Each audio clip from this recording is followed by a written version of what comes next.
Welcome to the K20 Center's Zoom into Your Career video series. These online career expos give students a way to explore many interesting careers and learn about their career options from volunteer professionals. Daniel Schwartz is an instructional design curriculum writer. He collaborates with team members to ensure that lessons are designed and developed in accordance with the 5E model and the principles of authentic learning. Before moving to Oklahoma, Daniel served as a museum educator and tour guide at several historic sites. Hello, and welcome to Zoom into Your Career. Today we have Dan Schwartz with us, who is going to share his experiences working and educating in museums. Dan, I'm going to go ahead and turn it over to you so you can introduce yourself and start to share the interesting work you've had the chance to do. Well, thank you, Teresa. Again, my name's Dan Schwartz. I'm really excited to be talking with you all today. And let me start by telling you a little bit about what I do. So I currently work as an instructional design curriculum writer at the K20 Center. And so what I do is I design a lot of different social studies lessons, also sometimes some ELA lessons, and they often focus on episodes in American history that you might not have heard about. I have this interest in exploring, little known historical events, and that really, it traces back, to a lot of things, but one of them is that I worked for a while at historic house museums, also for the National Park Service. And so I taught people how, ordinary people would, live in these different homes at these parks and just talk about how they experienced history at these different places, and really got an interest in just thinking, well, this is really interesting. Just, this isn't what you typically learn about in your history class. And how can I make other people interested about these subjects? So yeah, one of the first jobs I had in a museum was working for the Chesapeake and Ohio Canal National Historical Park. And I had a great opportunity. I got to serve as a park ranger for one summer. So you can see I got to work at this really neat park, part of it's in DC, part of it's in Maryland. It's called, again, the Sino Canal. It's this old canal. It was built in the 19th century. It runs from Washington, DC to Western Maryland. And so I got to work at a couple different parts, but there's one part called Great Falls that has this historic packet boat. You see me standing on there. And I got to serve as this costumed interpreter. I got to pretend to be a 19th century boatman and take people on this boat that was actually pulled by mules, kind of in the style of these old boats that would go up and down the canal back then. And so this was, as you see, a paid internship. I found out about it through the public history program at my grad school, American University. And so I was serving, you might not know, there are different types of park rangers, and I was an interpretive ranger. So basically it was my job to get people hyped about the history of the park, just, explain to them why this park was really important and, why it was significant, what about it made it really interesting historically, and why it was important for them to know about it today. And so, another thing I got to do was, in Georgetown in Washington, D.C., there's another neighborhood that's right by the park. And I ended up also designing a guided tour for people who would visit in Georgetown. And it was about an hour. We'd walk them through the neighborhood. And so it was just a cool opportunity to show people these historic buildings and just walk them along the canal and talk about what people did back then, what the purpose of the canal was, how it took coal and other goods up and down to the city and back into the mountains. I really enjoyed meeting all different sorts of people. It was a lot of fun. And also talked about how the community over there has changed over time. And then also an important thing at being a seasonal park ranger was I had to learn how to tell the story of the canal in ways that would be interesting to all sorts of people, young, old, from the United States, from all over the world. And so one thing I would always do is I'd ask people, why do you think I'm holding this rubber ducky? And I'd hold up the rubber ducky like you see me doing in the picture. And it's kind of a way to capture, people's attention of all different ages. Just sort of like, yeah, why is he holding up that rubber ducky? And the answer to that question, in case you're wondering, is so we're like in this basin, it's surrounded by locks, and the boat is rising up in the locks, or in that particular lock. Next, you see the lock house behind me there. But basically, it's just kind of like I was explaining. It's like a rubber ducky in a bathtub. That's sort of the effect that it has. But so that's a way to really get people engaged and get people interested in learning more. So another thing I did as a museum educator was for 5 years, I worked at it's a pair of historic houses in Northern Virginia, not too far from Washington, DC. They're called Woodlawn and the Pope-Leighey house. They're on the same property, but they're two extremely different houses. And so you can see me on the left there, I'm giving a tour at Woodlawn, and that was a home that was designed for members of George Washington's family. It was built around 1800, so it's a very, very old house. And then on the right, this is a newer house. This was designed by a famous architect named Lloyd Wright. You might have seen some of his works. There's the one structure that he has in Oklahoma is Price Tower in Bartlesville, which I still haven't gone around to seeing, but I've heard it's supposed to be really neat. This is his tallest building, actually, that he designed. But you see there, that's the Pope-Leighey house that he built, or he designed in the, it was around 1940 when he built that. So definitely a totally different house in just about every way possible. And one of the fun things about working there was having to explain to people why those two houses were so different from each other. But, you know, I had a lot of other responsibilities too. You know, as a historical interpreter, you know, also known as a tour guide or a docent, I spoke to groups from around the country, around the world, of all ages, kind of like at the C&O Canal. I also at one point had an opportunity to serve as lead guide there. So what I would do is I would arrange large group tours for, you know, traveling tour groups, for school groups, also for senior centers. Sometimes they come over and visit. So lots of different people I would orchestrate these tours for. And then, you know, something I was always thinking about a lot is, you know, people think history is boring. You know, sometimes I confess even I find it boring. So you have to find ways to make it really interesting for people. So how do I find a way to make the history of these homes, of the people who live there, of the architecture, how do I make that all interesting for people? So one thing I did was I would tell ghost stories, because I do have one from Woodlawn, because it is, you know, reported to be haunted. I'm not sure I necessarily believe that, but I did have something creepy happen once where I was giving a tour to a bunch of high school students. And right at the moment, I swear to God, right at the moment when I mentioned that the house was haunted, this is about 40 minutes into the tour, the doors I was staying to swung wide open and people were screaming. It was hilarious. So I ended up telling other people that story later on, and they enjoyed it. But, you know, another really cool thing about working at Woodlawn was that I got to arrange a film shoot while I was there. I also got to serve as an extra. If you look really closely in the picture on the right, you'll see me sort of towards the right waving a French flag. So this is from an interactive film called Be Washington. It's shown at Mount Vernon, but you can play it online too. And so what happens basically is you imagine yourself, they say put yourself in the bootstraps of Washington and kind of make, you know, you're seeing him at different points in his life. You have to make different decisions from his point of view. But yeah, it's this interactive film, so also sort of a video game. It's a really cool experience. I have the link down here if you're interested in playing it. But yeah, this particular scene, this is in the scene called the Genet Affair. And so this is basically, they're looking out the window. It's supposed to be Philadelphia, it was actually Woodlawn, but they're looking out at this angry mob who's this is basically Washington and Hamilton looking down. This is what they see when they look out the window. But that was a really fun experience. The last experience I'll mention to you, I also had the opportunity as a museum educator to work at a place called the White House Historical Association. They're based in this historic house near the White House called Decatur House. And so that was a really cool experience too. You see there these kids in costume on the right. And this was a program I was really excited to help out with. We had these elementary school students who would visit us for these field trip programs.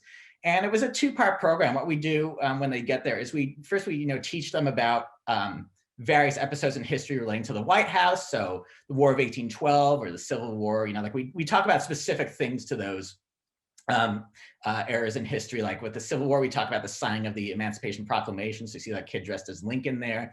We also talk about with the War of 1812, how Dolly Madison and an enslaved servant who worked there named Paul Jennings rescued this portrait of George Washington during the burning of the White House. And we had created these two plays. And so what we do next is we put the kids into these costumes, like as you're seeing here. And one of them was about getting the Emancipation Proclamation. The other was about rescuing the portrait. And it was so much fun to do. We'd film it for the kids. We'd make these DVDs so they could watch it and see themselves. It was just a great way for them to learn about history. And so that was something I was really happy to be able to do while I was there. There are other things I would do too while I was at Decatur House. I also worked there as a docent. So sometimes I'd give tours of the historic house. I'd also show visitors exhibits that we sometimes showed about episodes in White House history. I remember there's one we did about Christmas at the White House. We had this giant gingerbread house on display because they make a gingerbread house every year that they put on display at the White House along with so many other things. Also too, we had a lot of international visitors, and it's not a requirement if you want to work at a museum to know another language, but it definitely helps. I would sometimes speak to visitors in French. My French isn't very good, but I would do my best. And I did have a tour group from France. I had to try to speak to them in French as much as I could. So it really came in handy. And then also something cool we did was we partnered with the baseball team, the Washington Nationals, to educate fans about White House history. And so we created sort of this trivia experience for fans at the baseball game, where they, like this guy would go up with a microphone, ask them questions kind of in the middle of the game, just sort of a way to get them excited to learn about the history of the White House. So that was cool to do too. We got to go to a game also and enjoy that. But sometimes there are difficult topics that you have to address as a museum educator. This is the case at Woodlawn too, but at Decatur House, there was this preserved slave quarters. And in fact, it's one of the only preserved slave quarters in an urban environment in the entire country. And there are maybe a handful of others, but it's one of the few that remains. And so I'd have to talk about the enslaved men and women who, were forced to live and work there in the kind of the early to mid 1800s. And it can be really difficult to talk about. It's a sensitive subject, and it's tough too when you don't know much about the people who lived there, because they weren't really given a voice. They didn't have any narratives of what they did. People didn't write down what they did while they were there or really talk about it. So we're basing it off of evidence that we've researched. And all you can do in these cases is you just have to try to do your best, do the research that about people, find any written records you can, and try the best you can to tell their story. And it's not always easy, but it's really something that needs to be done when you're a historian. And also try to find the positive aspects of things. One thing I try to end by mentioning, or I tried to end when I worked there, was talking about Compensated Emancipation Act, and that was signed by Lincoln in 1862. So a little before he signed the Emancipation Proclamation, he was able to free all the enslaved African Americans who were living in Washington, D.C. at that time through this act called the Compensated Emancipation Act. So I always try to end with that and talk about how Emancipation Day is celebrated every April in D.C. in commemoration of this. Trying again to find the best ways to talk about sensitive topics is definitely important when you're working at a museum. So in terms of knowledge, skills, or degrees needed, so I have a BA in English and I got my MA in public history. And so those degrees were really helpful for me, but there are other degrees that would work too. Definitely want to take museum studies or public history classes, either at the undergraduate or graduate level. So that's something to keep in mind as you're starting to think about what colleges you might want to go to. You might want to look into seeing if any college you might go to might have either a public history program or museum studies. And it's not too common to have at least public history at the undergraduate level, but sometimes you'll find it at certain colleges. There are a lot of tour guide and museum educator positions that don't require graduate work, but it's important to have a good understanding of history or other subjects and the best practices to use when teaching them. That'll help you climb the ladder in the museum field. Now, in terms of museum studies and public history programs, so you'll learn about the best ways of teaching different topics relating to history, art, science, and basically whatever topic you're interested in. I know the University of Central Oklahoma is a school offering a museum studies concentration as part of their history major. Now, I can tell you more about public history since I had that experience of going to grad school for a couple of years to get my MA. And so that's really combining the study of museum administration with the study of history. And it takes what's called an interdisciplinary approach. That might seem like kind of a big word, but basically just saying it's combined. It's like sort of a way of combining your favorite subject with the subject of history. That's something we're always trying to do as public historians. We're trying to find ways to get people passionate about history. So like if you hate history, but you love science, well, maybe we could get you interested in history if we tell you about the history of science fiction novels, how those came to be, like if you're just reading different novels and then talking about, well, what does this say about what people were thinking at the time about the future? And just, if you take that approach to learning about history, maybe you'll start being interested in history. So just finding different ways to get history to appeal to different people by looking at the subjects that interest them. So also, with the public history program, you learn about how museums, archives, historical societies are operated. But yeah, these programs can be pretty rigorous, but they're definitely worthwhile. I really enjoyed the program I did it was at American University, which is in Washington, D.C. So there's so many great museums in the D.C. area I got to visit. It was really a fun program. And a lot of these programs, including the AU program I did, they require you to take paid or unpaid internships. So yeah, that's how I found out about my ranger position. And if you're interested in going for a public history degree, there's a great link I have at the bottom here that'll show you. It has a chart with like every public history program in the country, so you can see which one is right for you. Now, in terms of salary, so it varies greatly. There are many docent positions that are either volunteer or entry level, but they'll help you get your foot in the door. And you might want to keep an eye out for some of the higher ranking administrative positions. Those are the ones you'll want to aim for at some point, being an archivist potentially. Working as a director of interpretation. That's basically just like, interpretation is a word you're going to hear a lot if you're going to public history. It's basically just like, again, finding a way to present the past or whatever subject you're talking about to the public in an entertaining way. That's basically what interpretation is. So then there's director of education, being a museum director, publications editor, curator of collections or exhibits. These are careers you might be interested in looking into. And median pay for some of these careers, according to the Bureau of Labor Statistics, is around $52,000. But again, it varies a lot. But yeah, if you're interested in if there's a particular job that interests you, definitely go to the Bureau of Labor Statistics site because they have a lot of really good resources for you. So advice I would give to you, don't give up. It can feel frustrating at first. You might have trouble finding work initially, but definitely keep going, and eventually you could get a really good career in the museum field. A few things I did when I was trying to apply for museum careers, always go to your favorite museum, look at the careers pages, and see if there's something they're hiring for. Even if it's a museum you're not that interested in, look for a position there. You might end up really enjoying what you're doing when you're working there. Send your resume to lots of museums, even ones that aren't hiring. Just showing you that you're interested will get people to notice you. So when you're in college, you should also try out an internship in an area museum. Again, that's something that a lot of these public history and museum studies programs encourage you to do.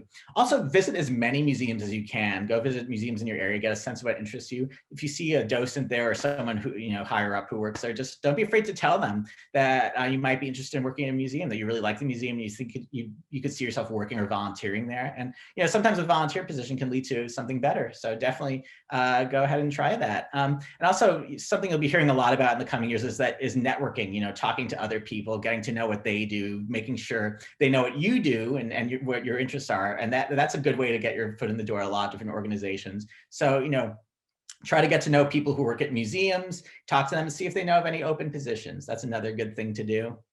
And, in closing, I'll just talk about, there are a few local museums you might want to visit in your area. I tried to include as many as I could across the state. A few here I'll recommend. Any museum owned by the Oklahoma Historical Society is great. I've been to the Oklahoma History Center, and here's a picture of the Route 66 Museum, which I highly recommend in Clinton. Guthrie has a lot of small museums that are really cool. Norman has some great museums, mix of, art, natural history, house museum. OKC, you got the Cowboy and Western Heritage Museum, which I really enjoyed. Here's a picture of the National Memorial. We also got a historic house museum in Oklahoma City, the Henry Overholser Mansion. Tulsa has Gilcrease and the Philbrook, which is great. Greenwood Cultural Center. That's a really important one to visit too, with the anniversary of the Tulsa Race Massacre coming up. So that's a great one too. And then again, the Price Tower I mentioned earlier. That's another really good museum. Tower designed by Frank Lloyd Wright. But yeah, that's a little bit about my work as a museum educator. And thanks so much for letting me share that with you. I'm happy to answer any questions. Great. Thank you so much, Dan. Did have a couple of questions. The first was, could you talk a little bit more about what an internship is and how that works?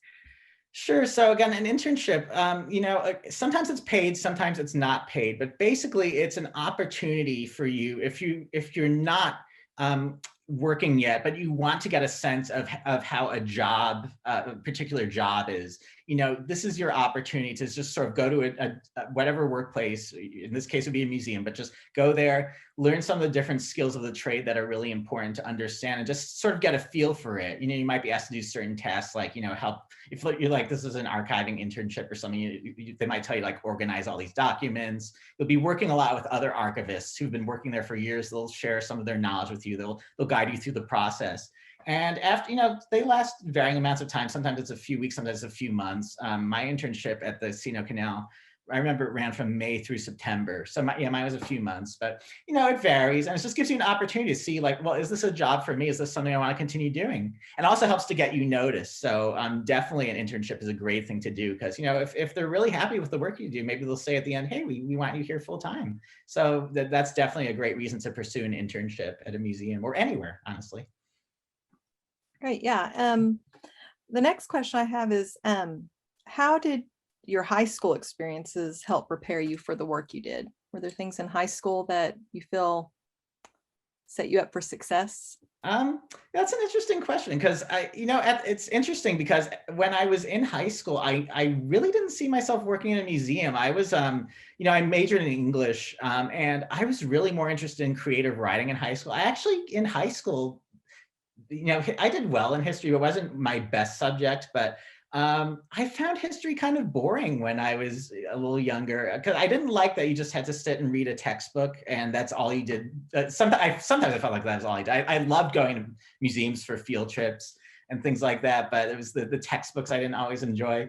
But when I realized that I did love history, I always loved learning about the past, just like at museums, really. And so I was thinking, well, there have to be better ways to teach people about history. And once I started realizing that, this is really in college, I think, when I really started realizing I should pursue a career in history. That's when I was like, well, maybe if I go to grad school for public history, that will be really helpful to me. That will help me find ways where I can make people more passionate about history. But yeah, I was a college professor I had who I was taking an American Studies class, and he really made me realize that I should sort of change my path and move towards the study of history. And I think that's great to hear too, though, that, sometimes we get into college and discover new opportunities. It doesn't have to just know exactly what we want to do as we head out of high school. So that's good to know. What skills do you think someone needs to be successful in being a museum educator? Right. You said skills. Right. So important skills, like, again, you definitely have a really good command of whatever subject it is you're going to be teaching people about, whether it's, art or history or science or whatever the museum is focusing on. You want to be able to tell people, not just what was presented at the museum, but you want to have a general knowledge so you can provide people with just like sort of a background of whatever it is they'll be viewing. So read as much as you can about whatever it is that the museum you might be working at focuses on. But again, in terms of like, if you're a museum educator, it's good to have a teaching background. It's not required. I wasn't a teacher, but I was just someone who liked to talk to groups. I do have a performing background as well. I've acted in a bunch of shows, so definitely being comfortable in front of audiences is really important too. But yeah, just make sure you're able to stand in front of a group and just be confident about what you're telling them and have a thorough knowledge, and also be a good listener. Make sure to listen to students, make sure they have questions, or not just students, but anyone who visits the museum. Just make sure you're able to address their concerns or be able to provide them with, thorough answers to whatever it is that, they're interested in learning about. Basically, those are some good skills. And again, going for, museum studies or public history degrees, I highly recommend. That would help also. What do you feel was the hardest part of the work you did? I guess it was probably trying to learn to adapt my my approach to giving tours maybe to different groups. It varied at every location. At my first job at the Canal, that was really challenging at times because we'd be out there, it'd be like 90 degrees, and I did this hour-long boat tour, and this is a double-decker packet boat, and so there'd sometimes be up to 65 people on there, and they sometimes they'd be they wouldn't be listening, or sometimes they'd be, talking. I had to run back and forth, up and down, making sure everyone was, paying attention and not leaning over the rail, all while telling them about the history of the canal. So there was a lot to focus on. And there'd be different age groups too. Sometimes I remember I had a group of preschoolers once, and had to figure out how to get their attention. And eventually it just became singing row, row, row your boat with them. So, sometimes you have to do different things. You just have to be able to adapt and figure out also how to tailor your presentation to best suit the learning styles of the people you're working with. So, if it's an older group, you can tell them more, complicated information about, maybe like the architecture of a building or something, just talking about like what went into built, putting it together, like the different geometric patterns. But sometimes also, like if, I have a geometry class from a high school or something, just talking about like the different shapes and the different angles, obtuse, acute angles and things like that. I'm thinking of the Pope-Leighey house now, but those are some really good things that you can talk about with them. And I think our last question is, what did you enjoy most about the work you did? Just getting to meet people from all over the world, because really even at all these places, just because they were all in the DC area, we get people, from every corner of the globe, and just getting to talk to them and share my passion with history was really great. And it's just so much fun to work at all these different places and just make people interested in things they didn't know they'd be interested in. And that was always just really, really powerful for me to be able to do that and preserve the legacies of people too that lived in these homes. I know, like, there was one person I never got to meet who was like this guy. His name was Lauren Pope, and he lived at the Pope-Leighey house. And I know, like, he was, he passed away a few years before I started working there, but I know he was really happy that we were going to be able to preserve his house and, teach future generations of the public about it. And so just to be able to know that, we were, continuing to tell people about his story and his family's story, and the stories of other families who lived at these homes, that was just really powerful to me. And so I was happy to be able to do that. Well, I want to thank you again for joining us today and sharing with us about this career. And your passion for it shows, and we really appreciate your time. My pleasure. Thank you very much for having me.